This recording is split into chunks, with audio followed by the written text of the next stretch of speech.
Hey folks, Eric here, the whatever guy, because it really is whatever for me. And do you folks want to know about these Florida MMJ retailers basically complaining about the license and fee renewal fees? You guys stick around, man. I'll talk to you guys about that. As you guys know, man, my name's Eric. I am the whatever guy, and I usually shoot videos a couple days a week, basically keeping you guys updated in the world Delta 8, Delta 9, Delta 10, hemp, cannabis, just what's going on in our realm. And having said that, man, sitting here bullshitting around on an early Tuesday morning, man, I'm sore, man. Like I'm sore. I normally am like got away from my handyman business and obviously into more working on the computer. I kind of work wherever my computer is. But lately, we have been remodeling a place or cleaning up a place over at 416 Highway 29 in Cantonment. As you guys know, I'm coming forward with a location over there. Right now, you can go over to 1408 West 9 Mile Road in Pensacola, Florida, and buy all the cool THCA products that I like to use behind the scenes.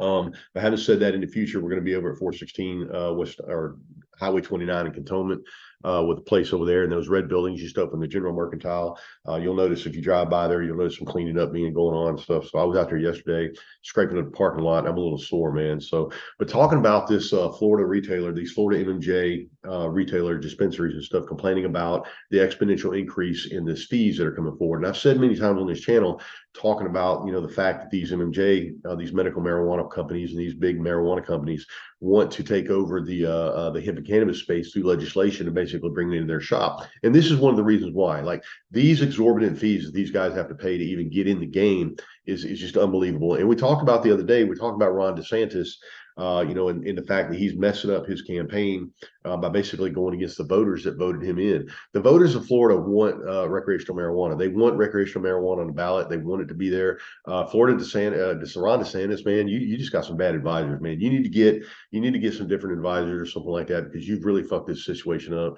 But now it stands like we're going to fall forward and just talk about this article over here at let me see where this is at.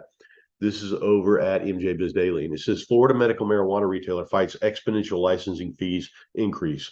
All right, so the licensing fee was already way out of bounds as far as like what they were spending before, and now I believe it's been run up to a 1.3 million biannual review or a renewal fee, I think is what it's called.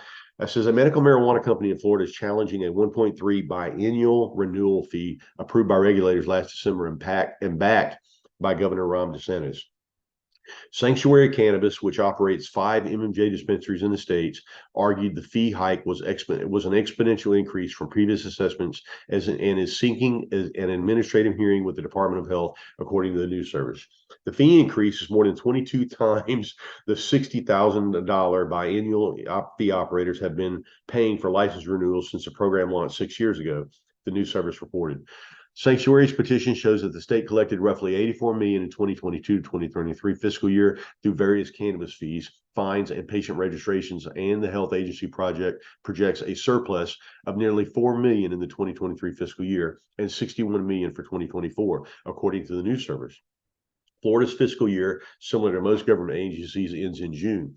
More than 854,000 medical patients are qualified for the state's MMJ program, the news service reported.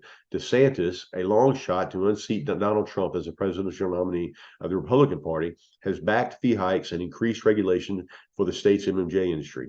Last year, the governor called for fee hikes for MMJ companies, arguing the state should charge licensees and applicants an arm and a leg. Meanwhile, the Florida Supreme Court on Wednesday is scheduled to hear oral arguments about whether an adult use legalization initiative will appear on the November 2024 ballot. Now, all of this is coming forward as it stands, and you've got Ron DeSantis basically going against his voters in the state and fighting this MMJ policy all the way to the bank. Meanwhile, he is taxing the MMJ operators that are already operating in the space from a $60,000 biannual fee to a $1.3 million biannual fee. I'm not sure exactly what biannual means. I probably should have looked that up before we talked. I'm not sure if that's every 2 years or 3 years or whatever the case is. But regardless of whatever it is, from $60,000 to $1.3 million is a huge jump just to be able to operate in medical marijuana in the state. And if they move to, the funny thing is they're going to charge all these people medical marijuana, and then somehow or another, we're going to end up getting recreational marijuana in the state of Florida, regardless of what Governor DeSantis does. And then all these people that paid this medical marijuana fees are just going to be, basically effed up. Like they're going to be behind the power curve. They're going to pay these $1.3 million worth of fees, and then they're going to lose all their customers to recreational marijuana dispensaries. Meanwhile, the Florida on Wednesday to hear oral arguments about whether an adult use legalization will appear on the state's November 2024 ballot. The state's high court must approve the proposed wording of the initiative before voters can weigh in.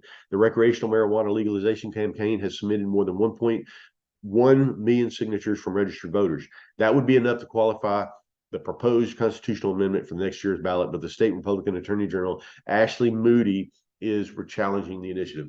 And guys, this is a crazy situation. Like, this is like, I'm in this state right here, and this is really what is driving the marijuana companies, to push over into the hemp space. And this is, in the end, what's going to get us killed, because, like I said before, everybody in the hemp industry seems to be out here just grabbing all the money they can, and everybody in the marijuana industry is all going in one direction. And after they pay these fucking fees, I know we are not going to sit over here and think that they're going to just allow us to do business the way we've been doing business all this time. I personally am starting a store over there, starting a location over in Cantonment, Florida. This bodes bad for us. Like, this is bad news right here, especially if you get all these MMJ operators basically going in one direction. They're going to kill us. Like, they're not going to allow you to be able to go down to see someone like me to get relief unless you go down and see them and pay those exorbitant fees. There's 1.3 million reasons right here to kill the hemp space all the way around in the state of Florida. All right, folks, whatever guy signing off, and I'll talk to you guys later, man. Love it. See you.